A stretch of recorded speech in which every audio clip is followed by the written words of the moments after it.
कुचबिहार में विपक्षी दल नेता शुभेंदु अधिकारी के काफिले पर हुए हमले के विरोध में भाजपा ने फुलबारी में सड़क पर टायर जलाकर पथावरोध किया। इस पथावरोध में डाबग्राम फुलबारी की विधायक शिखा चटर्जी समेत कई वरिष्ठ भाजपा नेता शामिल थे।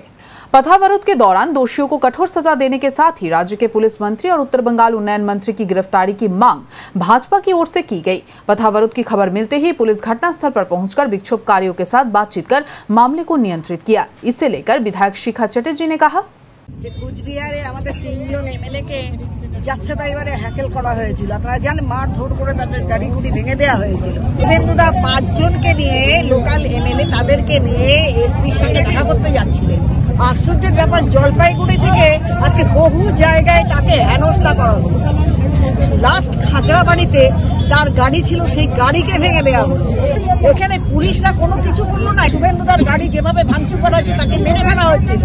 বুলেট প্রুফ গাড়ি ছিল বলে ভগবানের আশীর্বাদ উনি বেঁচে গেছেন, তা না হলে কিন্তু উনি বাঁচতেন না। মমতা ব্যানার্জি কি ভেবেছেন পশ্চিমবঙ্গটা ওনার বাপুতি সম্পত্তি? যারা ওখানে ছিল তারা মুসলিম রোহিঙ্গা, আমাদের ভারতীয় মুসলিম নয়, তারা বহিরাগত, তারা বাইরে থেকে তারা এসে এখানে হামলা করছে। এই জন্য মমতা ব্যানার্জি কোনো বর্ডারের এলাকাতে বেড়া দেওয়া পছন্দ করেন।